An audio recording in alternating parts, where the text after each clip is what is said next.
You're watching BCTV. We're all about Branford.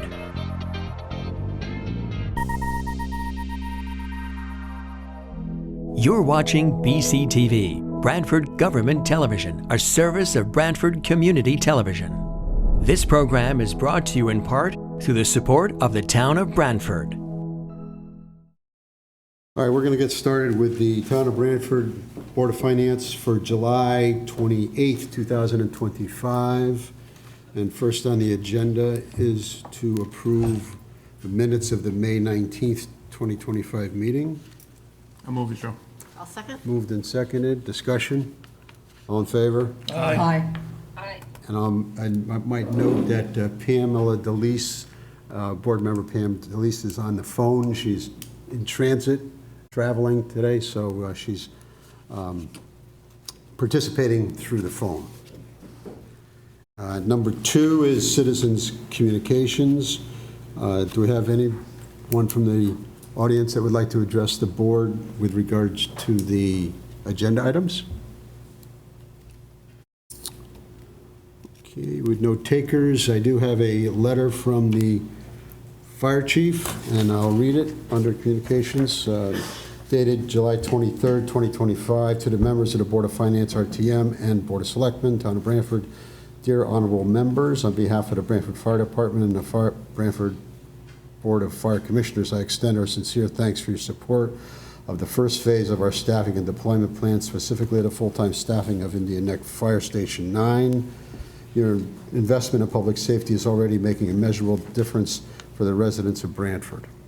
Since 24/7 career staffing began at Station 9 in December, I assume December of 2024, our responders have answered over 1,000 calls from Indian Neck and Pine Orchard districts, significantly improving our ability to reach emergencies quickly. Most notably, our data shows that medical response times have improved by nearly 3 minutes and fire response times by over 6 minutes on average. These improvements are more than statistics, they're saving lives and protecting property. From containing a residential fire to a single unit within 4 minutes of arrival, just days after staffing began, to the recent successful resuscitation of a drowning victim, the presence of Station 9 has already made an immediate and measurable difference in community outcomes. These positive results affirm the goal outlined in our staffing and facilities plan, which is developed and addresses the long-standing decline in volunteer response, rising call volume, and unequal service delivery across Branford. The Branford Fire Department warmly welcomes you to join us at the Indian Neck Station 9 for our open house August 9th, 2025, from 8 o'clock to 1 o'clock p.m. Thank you again for your commitment to public safety and to the residents we serve. Respectfully, Thomas Mahoney, Jr., Fire Chief. Okay, goes in the record. Item number 3 is to hear a presentation from Focus Partners regarding the performance of the Town of Branford's other Town of Branford Police Pension Fund plan for the quarter ended March 31st, 2025, and if necessary, rebalance the portfolio. Items 4, 5, and 6 will address similar items for OPEB, the other post-employment benefits, the volunteer fire incentive plan, and the coastal resiliency fund. Welcome, Michael.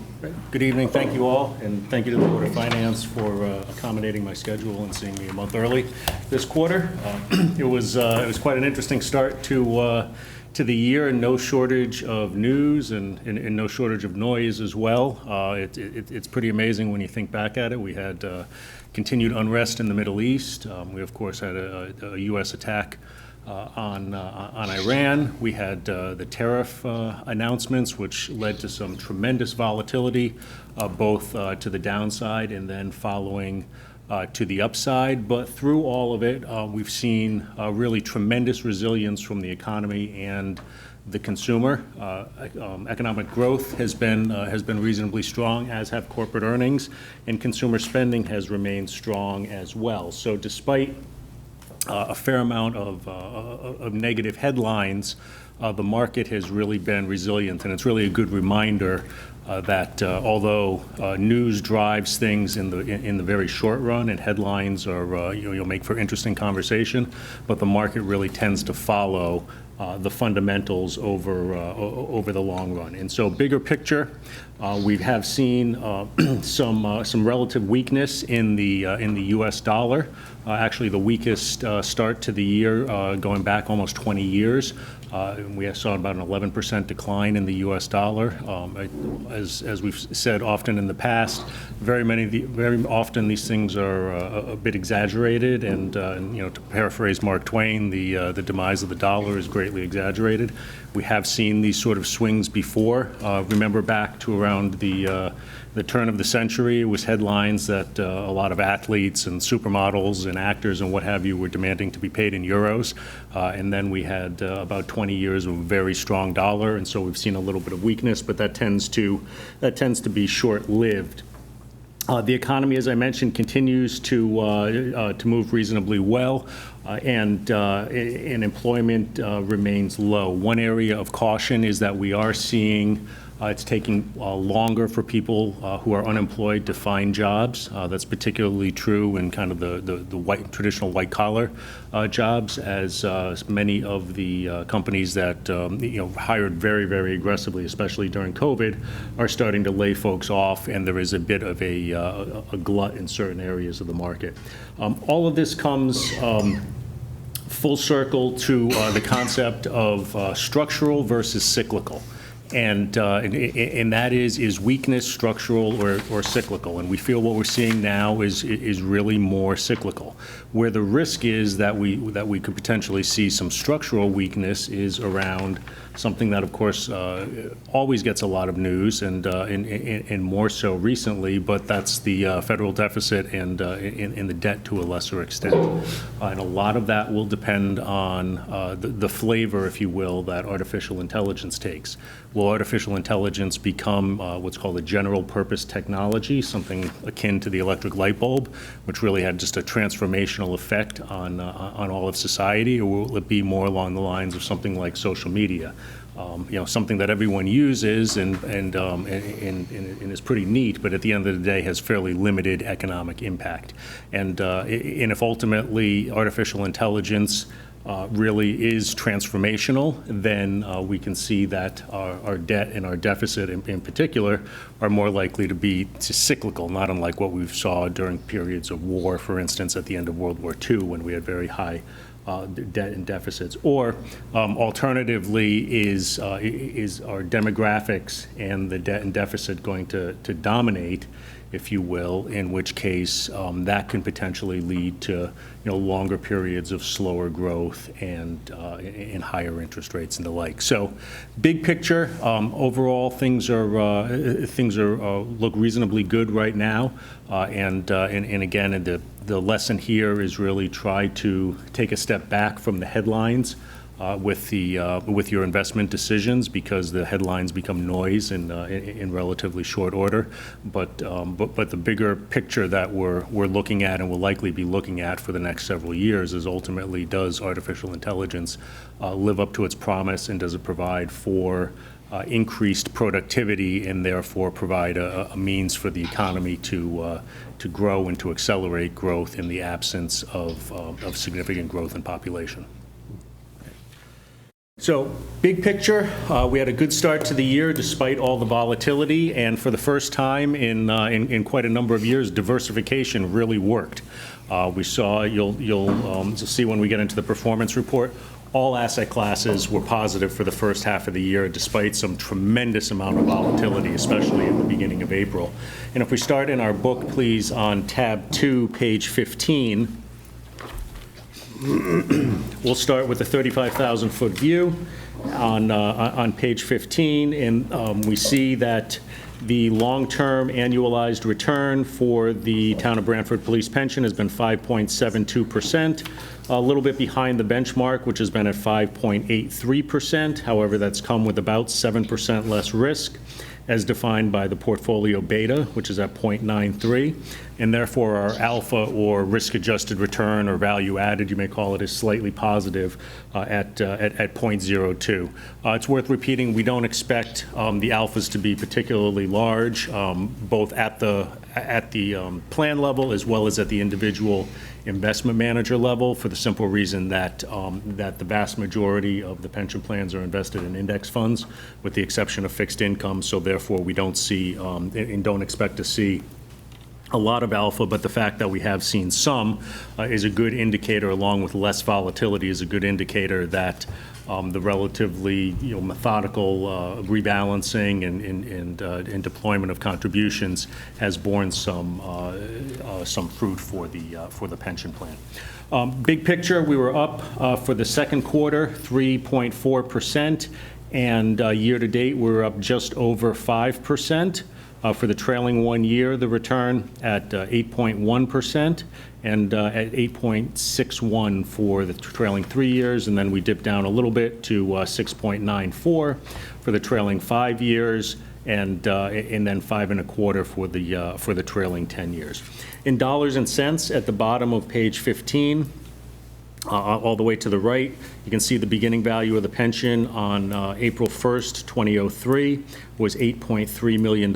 Since that time, net contributions or net cash flow has been positive. In other words, more has come in contributions than have been paid out in benefits, to the tune of just under $4.4 million.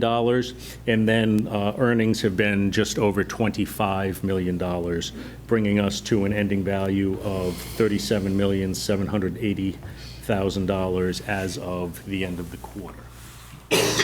You all have in front of you updated rebalancing spreadsheets, and you can see, actually, if you turn beyond the rebalancing spreadsheet just to the next page where it says contributions and withdrawals, which actually is on the back side of that rebalancing, you'll see contributions since the end of June have been at $1.575 million.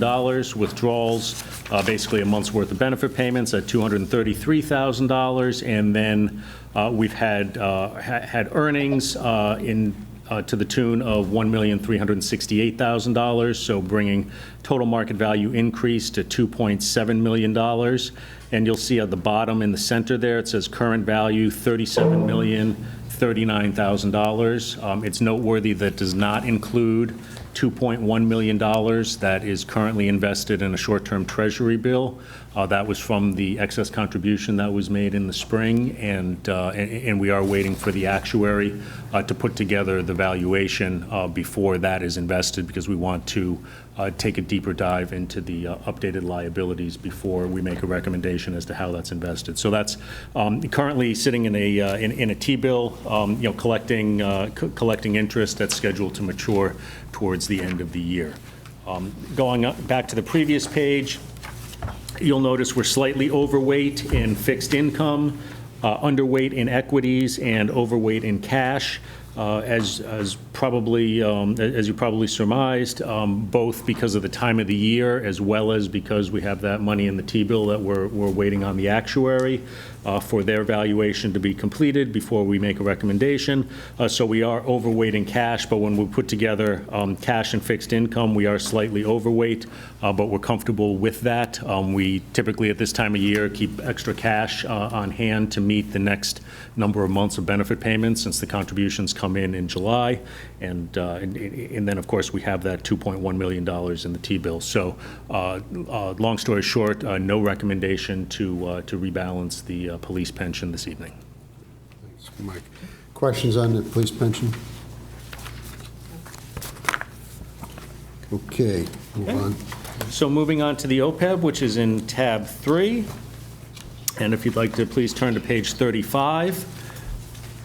We'll see a similar trajectory to that of the police pension, although the OPEB has more recently has embraced more fixed income with the large contribution that was made a couple of years ago. So the OPEB is now overfunded. But you can see, going back to inception of 7/1 of 2011, annualized return at 5.23%, again just slightly behind the benchmark, which was at 5.4%. That's come with about 12% less volatility, as indicated with the beta of 0.88. And that... You on 35 or 33? Oh, I'm sorry, 33. My mistake. 33, yeah. Yep, Okay. my mistake. Page 33. So the beta was at 0.88, and then our alpha or value added or risk adjusted return, again, slightly positive at 0.04. Since 7/1 of 11, we had a starting value of $4 million in the OPEB, aggressive contributions and minimal withdrawals, so $22.86 million in net positive cash flows and $14 million in earnings, brings us to just under $41 million for the OPEB as of the end of June. And looking at the rebalancing spreadsheet for the OPEB, and again, if you flip to the back page of that, we see the contributions and withdrawals. No contributions, about $138,000 in withdrawals for July benefits, and then a slight decrease in the market value owing to the fact that the OPEB is heavily invested in bonds, and we saw bond yields increase slightly since the end of the quarter. So that was about $250,000 in total decline, about 138 from withdrawals and 113 from the market, and so ending value for the OPEB trust is at $40,661,000 as of Friday's close. On the previous slide, similar to the pension, because the OPEB was rebalanced fairly recently, we're very close to our benchmark at 67.5% bonds versus a target of 68%, and 32.5% equities versus a target of 32%. So again, no recommendation to rebalance the OPEB this evening. Just one other point I'd like to make real quickly. On page 31, at the bottom where you see it says fixed income SMA par value, this is something we have just started including in your report. But this gives you an idea as to what the par value or the maturity value of the bonds are in the underlying bond portfolio. So although we see bond values and bond prices go up and down quarter to quarter, this is their maturity value, and it's kind of noteworthy. You'll see if you look up a couple of rows from the bottom, about $24.687 million in market value, but that par value at $25.9 million. So you have about $1.25 million or so that will naturally appreciate in the bond portfolio to its maturity. All right, thanks. Okay. That's good. Questions on OPEB? Okay, great.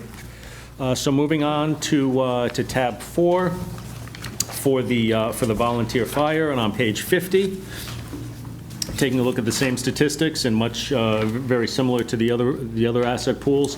Our annualized return for the fire pension since 12/1 of 15 has been 6.18% versus a benchmark at 6.5%, and that's come with about 6% less volatility. So our alpha there is right at 0. In other words, we've had a risk-adjusted return exactly as we would expect based on the volatility that's been incurred over the past almost 10 years. Since the volunteer fire was separated from the broader police pension. And we can see at the bottom right of page page 50, since 12/1, started with a beginning market value of $55,000, net cash flows of $1,078,000, and earnings of $758,000, bringing us to $1,893,000 as of the close of the quarter. Since the end of the quarter, on the volunteer fire contributions and withdrawal sheet that you have, contributions of $40,000, withdrawals of $4,300, and then earnings of $61.8 thousand, excuse me. So total increase in the value since the end of the quarter is at $97,000, bringing us to a value of $1,953,000 as of the end of last week. And then I think it's on a separate page, but similar to the police pension, a little bit overweight in cash and a little bit underweight in fixed income, and right on target with the equities. And similar to the police pension, we've historically left excess cash at the beginning of the fiscal year to eliminate some of that volatility of having to sell monthly, and so again, that excess cash, no recommendation to rebalance the portfolio this evening. Thanks, Mike. Questions on the volunteer fire incentive plan? Okay. Okay, and then so we can wrap up in tab 5 with the Coastal Resiliency Fund.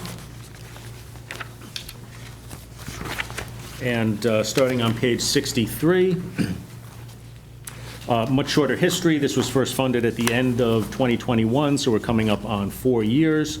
But we can see that the annualized return on the top right of page 63 has been 3.21% versus a benchmark of 2.88%, and that's come with about 10% less volatility, as noted by the portfolio beta at 0.9. So we have that positive alpha, or risk-adjusted return, at 0.05. This portfolio, just to remind the Board of Finance, is kind of heavily limited by statute as to how it can be invested. So it's much heavier in fixed income than the pensions, more similar to like the OPEB, for instance, although the OPEB is invested that way not because of statute, but because of the conservative nature and the high funding level of the OPEB. In dollars and cents, back to 10/1 of 21, initially deposited $1.925 million, and then additional cash flow of $1.574 million and earnings of $381,000, bringing us to $3,880,000 as of the end of June. And since then, we've had contributions of approximately $225,000, just a little bit of earnings, $5,000, and so value has increased by $229,000, and the current value of the CRF is $4,110,000. Okay. And similarly, we're a little bit underweight in fixed income. That's just because of the relative performance of equities since the end of the quarter, but we're well within our policy parameters and no recommendation to rebalance the CRF this evening. Thanks, Mike. Questions on the Coastal Resiliency Fund investments? All right, Okay. Michael, thank you very much. Thank you. Have a good one. Enjoy the rest of the summer. You too now. You all. Take care.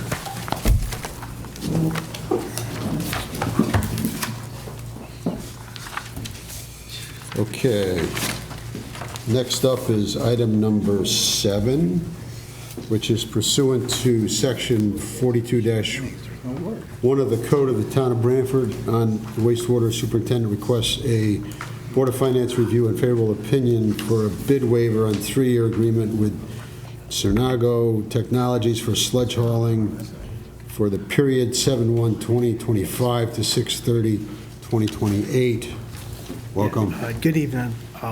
Synagro, we've been using Synagro for about 25 years. There's only about 3 companies. There's Stone, and there's 2 companies out of New Jersey that haul our biosolids. So they work out of New Haven, Synagro. So they had an increase due to the issue with PFAS. They're not billing any more incinerators, so we only have a few that would haul for us. So they had the increase across the board. So I made calls to Stone. They're out of Naugatuck, and they had a 35-40% increase with their cost because of the you'd have to haul to us Naugatuck from Branford, and we get 3 loads a day, 5 days a week, 52 weeks a year. Sometimes we get 4 tanker trucks a day, 6,200 gallons a tanker truck. Right. So this time of year, we average about 3 to 4. In the winter, it slows down. So they had the increase across the board with everyone. And this was the lowest price that I can find. And they've been pretty good with us the last 25 years with their service.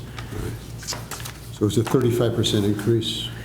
Total 35. I left a little room because sometimes we have a holding tank I have to take down where I'm going to need a bunch of tanker trucks. So I added that in for cost for next year. Okay. I'm going to be, I have to do some maintenance work on one of the holding tanks. So I added that in there for that cost. We have a new septic receiving unit that it's been generating about a 20% increase of revenue. That's also has been helping us with the tanker trucks because we're getting a 6% solid out of the facility. The larger the solid, the less tanker trucks we need. So we'll go down to a 3 on the tanker trucks, the volume of trucks a day. There's where the savings comes in. Gotcha, okay. Questions from the board on this extension? It's a 3-year extension. Yes, Now, do you have the money in your budget? yes. You do for this? Yes. Okay. Pam, any questions?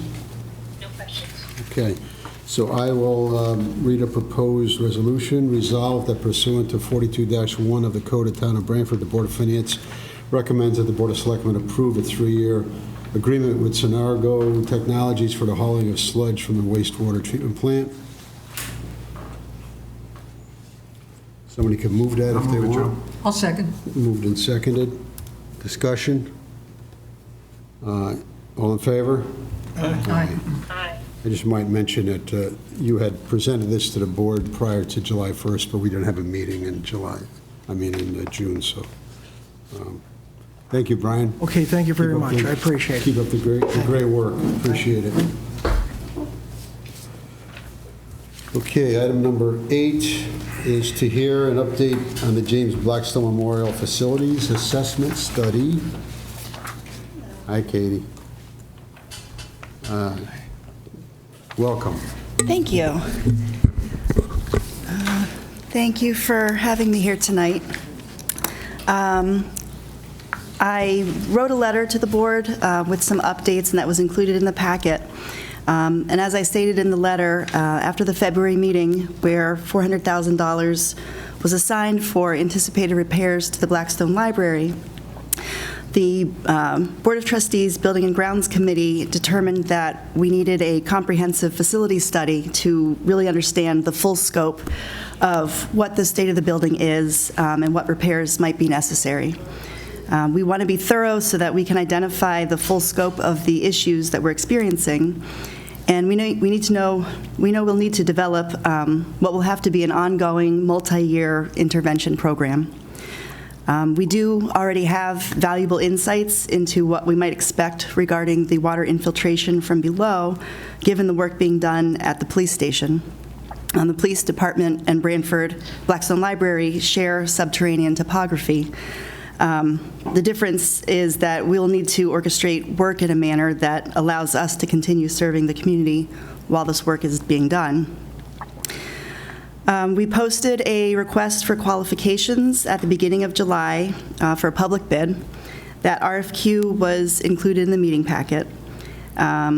A link was included in the RFQ to the document that we had supplied to the town, the Board of Finance, with the initial outline of the issues that we're facing: water infiltration, possible abatement, HVAC issues.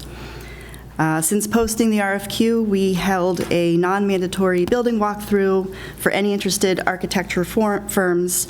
About 5 architecture firms came out to be represented, and the deadline for submitting their qualifications for consideration is Wednesday. So after that, committee will review the submissions, select the top 4 firms to interview, and then we can make a decision to find the best one for this project. We are anticipating that the potential remediation projects will be costly, and we know that we'll need to work closely with the town to come up with a funding plan once we have more details. I'll keep you all apprised as things progress so that there are no surprises. We're just really trying to get ahead of projects so that we can plan for funding in an intentional way. We appreciate your commitment to the library, your partnership to help us address the issues. So I just thank you for taking that first step to earmark funds for this critical project. Okay, questions from the board on this? Pam, any questions? Nope, no questions. So, without giving anything away, what's the range that you might be looking at to hire a professional architect on this to get this study done? Do you have any idea? I really have no idea. I'm guessing $20,000 to $50,000, but I really have no firm number. I'm going to hold you to that. Okay, and then, okay, and so have any of these items, again, just refresh our memory maybe? I know there's been a water issue, we tried to Yeah. address, and I think each time we kind of get a presentation, we think that we're close to, solving things or resolving things, but it seems like there's always something that's popping up with this beautiful building. But The building is beautiful. Yeah, the biggest water issue is the concrete slab of the basement floor. We noticed about 2 years ago, parts of the carpet tiles were coming up. The gypsum subfloor has been spalling. So we went back to the people who had laid the floors during the 2018 renovation.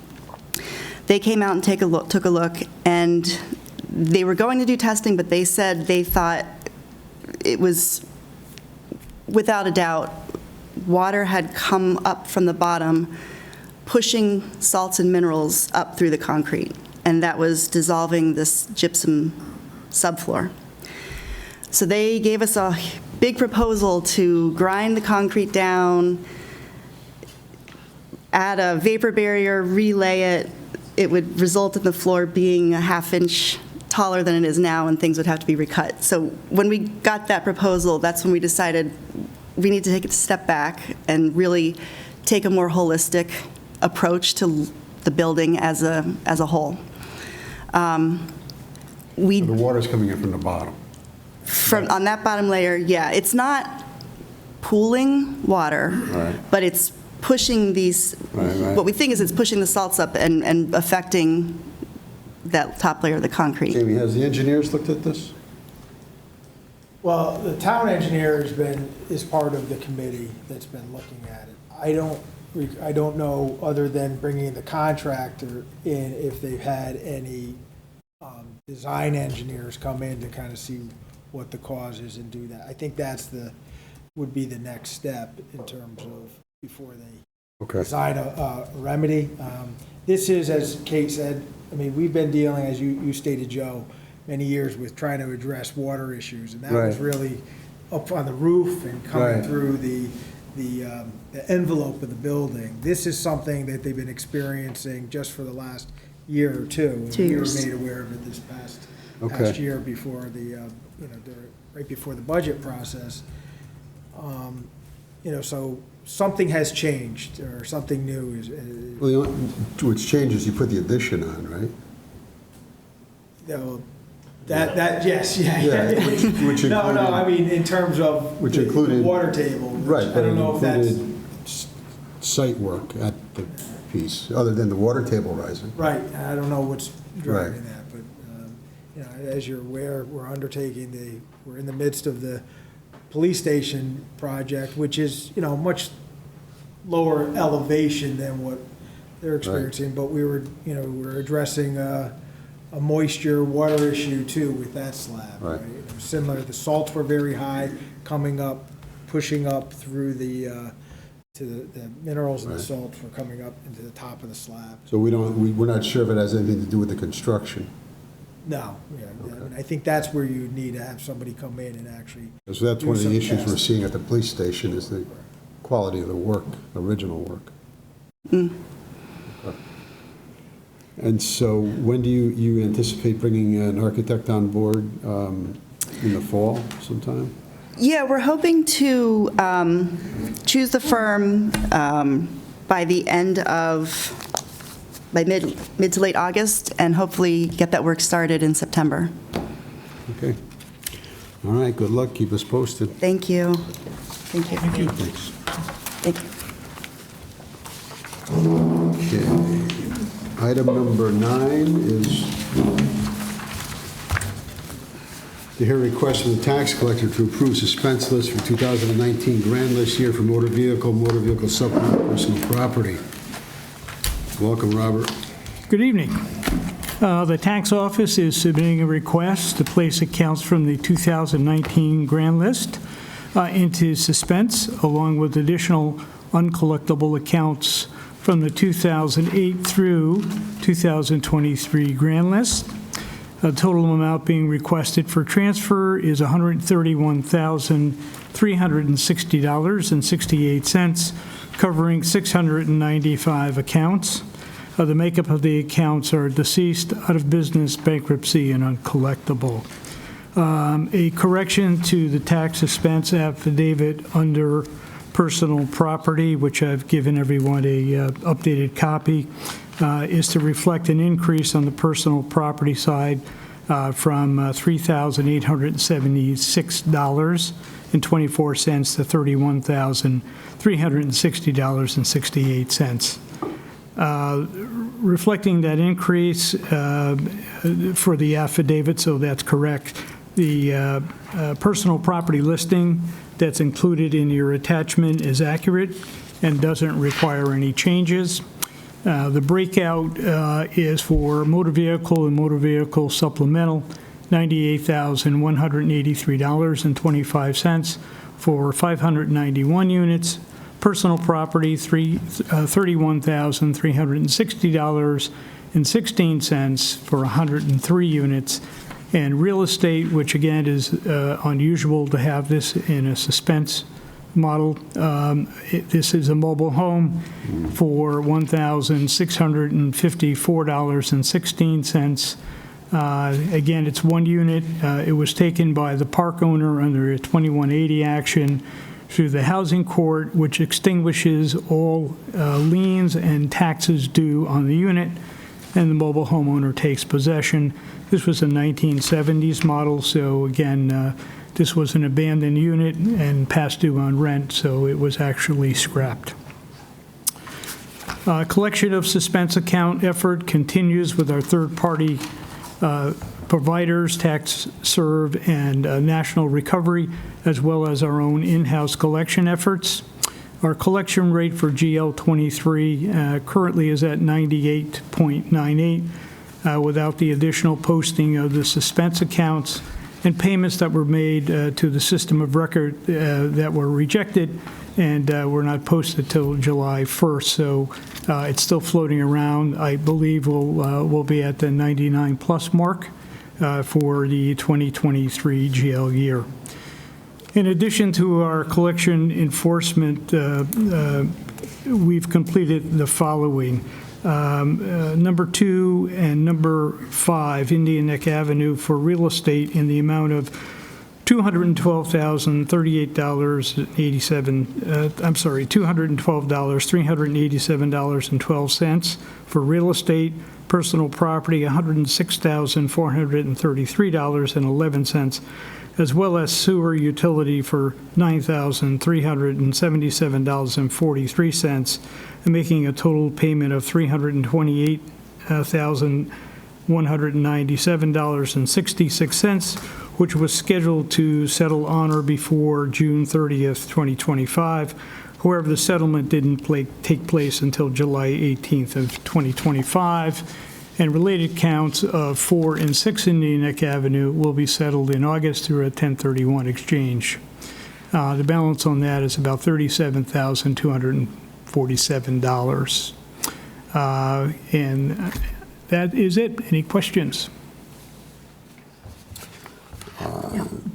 Go ahead. Do we use the state marshals for wage or bank executions for? All the time. Okay. Yeah. Yeah, especially on the motor vehicles. Again, you know, if you're looking at a GL of 2008, 2009, those motor vehicles are not around any longer. So we end up either making some sort of a payment arrangement with them or we look to a bank execution. And or if we're lucky enough they can't register a new car, it pops up at some time, but not always. Gotcha. Thank you. Okay, other questions on the suspense list? Somebody want to move this? Move it. I'll second it, Joe. Moved and motion's been made and seconded. Discussion? Pam, you all set? All set? All in favor? Aye. Thank you. Thank you, Robert. Next up is to discuss an investment strategy proposed by the finance director of the town's for the town's general fund investments. Jim? Yes. Yeah, thank you, Joe. You'll see in your package there's a letter, and so just kind of a brief overview. Probably what some of you have noticed is that, rates have started to drop from where they were a year ago. And we can kind of argue about whether that trend's going to continue or not, but the consensus is that the rates will still continue to fall. And so looking at, the way that the town invests its dollars, we pretty much focus on, the general principles of what they call SLI, safety, liquidity, and yield. And a lot of our investments are on the shorter term side. Now, our investment policy is geared that way. So the overall portfolio can't have a weighted maturity of more than a year, but each individual investment could be more than 5 years. So part of the thinking is, well, should we be looking at ways to take a portion of our dollars and, because we know that we have a healthy fund balance, for example, and should we go out on that 3, 4, 5 year scale? And in doing so, we would basically be immunizing a piece of the portfolio to a falling rate scenario. Obviously, if we encounter a rising rate scenario, we're also well positioned because still most of our investments have short-term maturities. And so that's a strategy that I've been thinking about, and more recently, Joe and Harry have been thinking about. I went to a conference, and they were actually presenting similar ideas of starting to really look at, positioning yourself out on the curve a little bit. So I actually, walked up, introduced myself to the people. It's a company called the Baker Group. Myself, Joe, and Harry have had a couple Zoom calls with them. They do some municipalities in Connecticut. So we're in the process, or I'm in the process of checking with their references, checking their registrations, seeing if there's any complaints. But basically, that's what we're looking at doing. So there's no recommendations tonight. It's still a work in progress. But the thinking is, when we come back, we'd either be making a recommendation to go with these folks or not, and we'd be making a recommendation as to sort of the limits as to what we might put in that. And so that's what we're working on. We didn't want to spring this upon everybody all at once at a meeting, so it's really to report to the public and the other board members, that this is a work in progress, and we hope to have something probably at the August meeting. Thanks, Jim. Harry, any thoughts? No, I think we're considering it, considering the amount we want to invest in the fund, and I think it's going to be a smaller portion to get started, to try to alleviate as much risk as possible, because all investments are a risk. And so, we're looking at what's called the laddered approach, where if we took 5 million or 10 million that we put in a piece at a time, and the ladder can go up or down, and put it to work. And depending on how that goes, it'll have to be under constant review, at least by the Board of Finance, and Jim, until he leaves, then his successor would have to make sure we're watching this because it's simply put the taxpayers' money. So.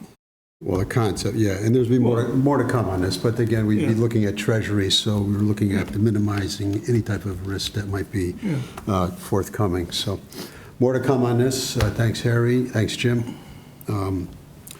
Okay, and we'll move on to item number 11, which is pursuant to 42-1 of the Code of the Town of Branford. First Selectman requests the Board of Finance review and favorably opine on a proposed lease agreement for 30 East Industrial Road to house the Department of Public Works.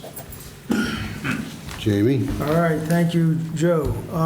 So, as the board is aware, for past number of years, since the building of fire headquarters, Department of Public Works was operating out of a leased space on Route 139. we were having discussions. Our lease was ending, or ended this June 30th, 2025. We were in discussions with the current owner or management company regarding a lease extension. However, they informed us this spring that they elected to move forward with the current tenant who occupies the lion's share of the building. The building's about 180,000 square feet. We occupy a little over 20,000 square feet of that, and there's another tenant that has the rest of it. They had a need to expand. They were going to obviously meet the needs of the other tenant, and informed us that they would not be seeking to renew our lease. That left us in a situation to two things, what is going to be the transition plan for the department, but also we need to look at, what is going to be the permanent location for the Department of Public Works. Myself, Gary Zielinski, the director, and others with the highway supervisor, as well as engaged the engineering department. We evaluated a number of sites and buildings to accommodate the temporary transition. Really, the priority was we do a lot of our own mechanic work on our vehicle. We keep not only the DPW fleet going, but town fleet and most importantly, probably the police department fleet. The mechanics work on that.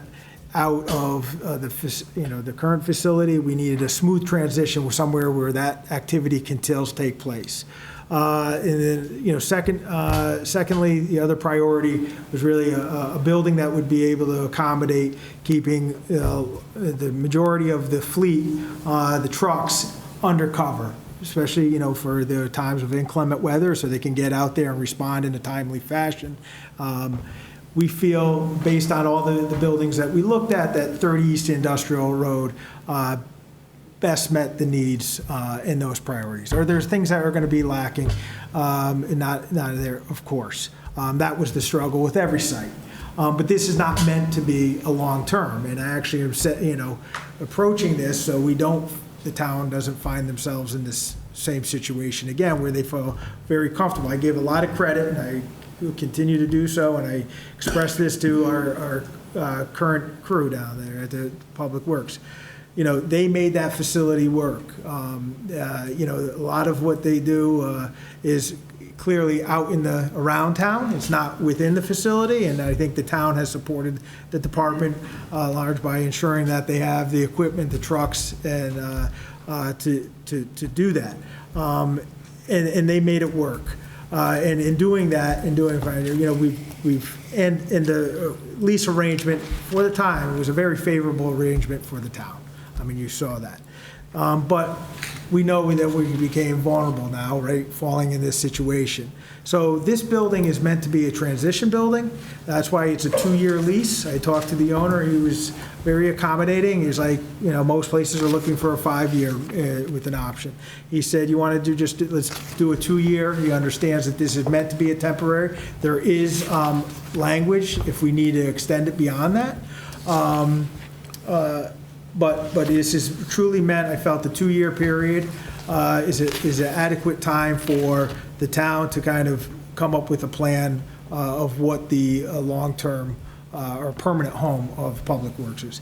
And it's important to note that we have, as we're going through this and evaluating sites and buildings, we are, have an eye towards and expect, hopefully in the next, meeting or coming months to come forward to this board with a long-term plan as well. But we recognize that's going to take some time to implement.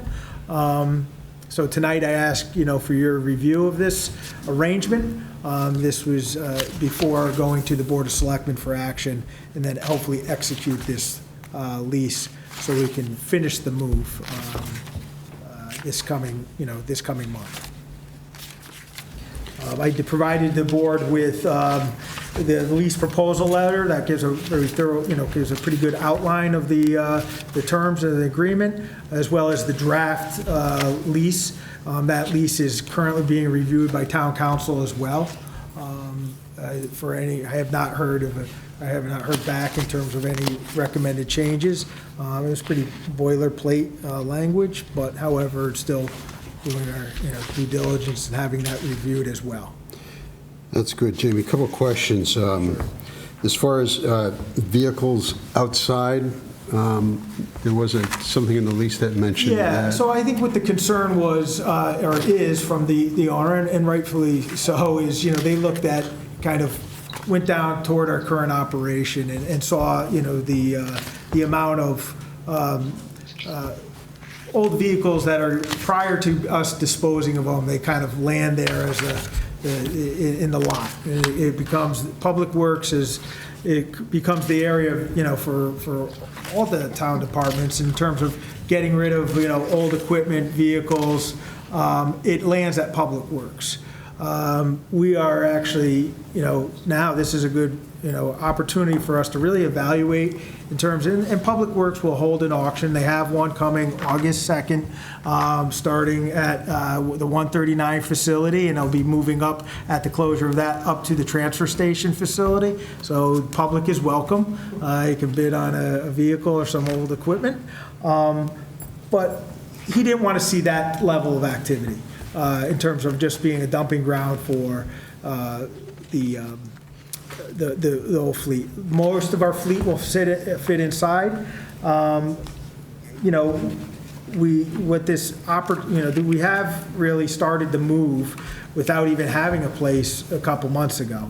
Once again, a lot of credit to the department in trying to approach this in an orderly fashion, making arrangements.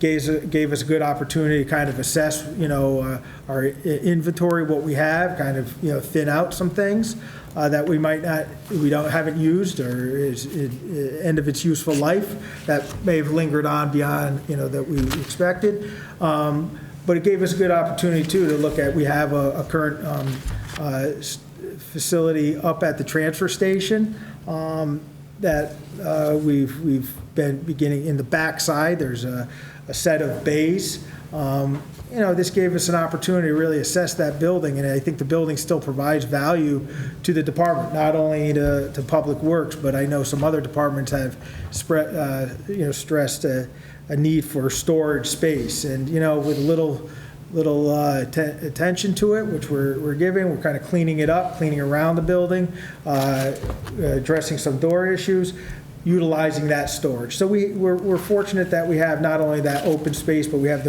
the covered garages up at the transfer station that will be able to be of use for us. So we feel that this building, like I said, why we want to go there, it doesn't have the outdoor storage space, Joe, on the board, but the priorities were really the mechanics to keep the fleet maintained and covered condition. And it has, we will make some slight modifications to the building to accommodate us. Right.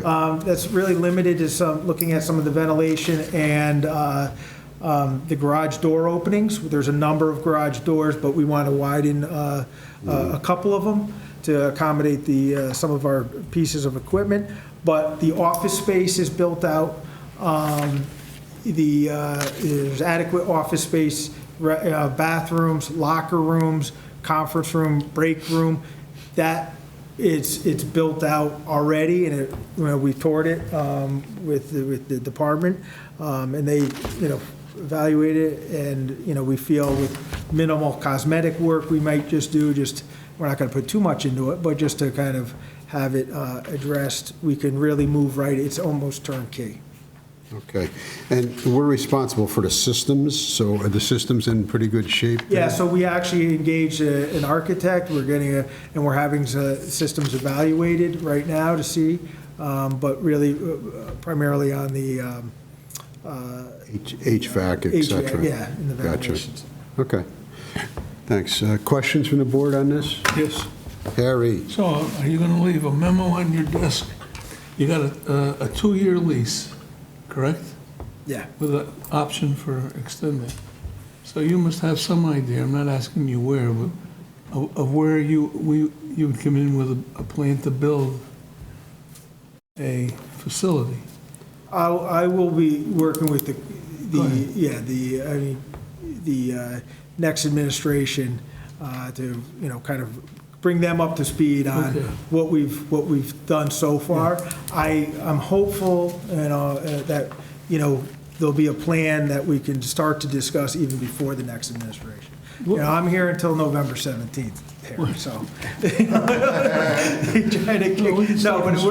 Harry, you're still in charge. But again, when we said, listen, because we were actually also, the current owner, when they said, listen, they were committed to that space, one of the things that we did go back with them was like, if they would look at expanding, they have a large parcel there, their footprint, to accommodate us. And they went through an exercise with, looking at that. We were not only looking, for the temporary, the transition space, but I would say, we're also, what is the plan? What is the plan for, and this is kind of a swing space. I don't want to set up the town to kind of there's a sense of complacency with what we have and what we can do. Like, I think we all kind of get our oars rowing in the same direction and to find the permanent plan for it. Ideally, what would you look at as future square footage and size? Well, for the Department of Public Works, like I said, it really depends. I'd say a minimum of the 25,000, but we would look to go larger. More than that. Let's just say even 25 to 40. I'm just putting a number out there. Those were numbers that were. The operations have been evaluated before. The town has issued an RFQ for going back to when they first ended up. Moving there, evaluated. There's a committee that had looked at it and evaluated the department's operational needs. I think it's probably in that ballpark, but I think we also have to kind of take assessment of, what are some of the other needs that the town has, and there's some other, and that's one of the things where I think we're approaching this a little bit differently than maybe the town has in the past, because some of the things that I've heard, I mentioned about the storage, right? That there's a firehouse plan into our, a staffing plan, and part of that they had facilities, but I don't know if what's been touched upon, what I've heard from the chief, and I think he would support if he was here, is that they also have to look at, you go down to the headquarters, they're pretty full in terms of what they have for equipment and apparatus and what's required. PD, same thing. They have the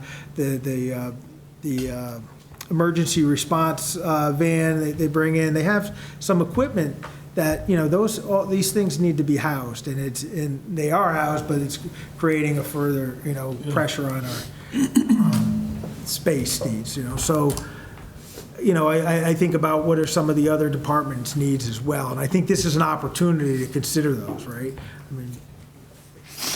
Thank you. Okay, thanks for the update. And any other questions on this? If not, I'll read a proposed. I'll move it, John.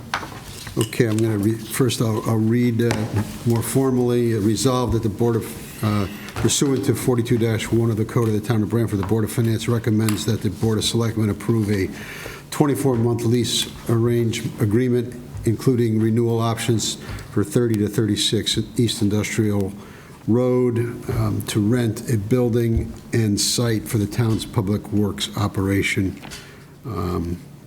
Building, also known as Building 30. You're going to move that, Jeff? I'll move it, yes. Moved? I'll second. Moved and seconded by Yvette. Discussion? All in favor? Aye. Okay, thanks, Pam. I'd just like to thank Gary Zielinski and the crew and everybody that's worked on this for the progress that you've made to find that solution. Thanks, Gary. And number 12 is adjournment, but before we adjourn, I just wanted to mention that this is Pam DeLisa's last meeting. Sad to say, sad to report. She's on the phone here. And Pam, thank you so much for your participation and insight and expertise and everything you brought to the board. Much appreciated. I'm sure. Thank you. Sure, it's speaking for all the board members and others that have come into contact with you. So thanks a lot and best of luck. Thank you very much. I appreciate it, and I want to extend my sincere thanks to the First Selectman and the Board of Selectmen for the privilege of sitting on the board and for everyone's support, Jim's help getting me up to speed and so forth. So thank you. It's been a great experience for me. Great. Okay, with no other business to come before the board, I'll entertain a motion to adjourn. So moved. I'll second it. Motion been made and seconded. All in favor? Aye. Bye. Thank you. Take care, Pam. This program was brought to you in part through the support of the Town of Branford. Watch town meetings and other videos on demand at BranfordTV.org.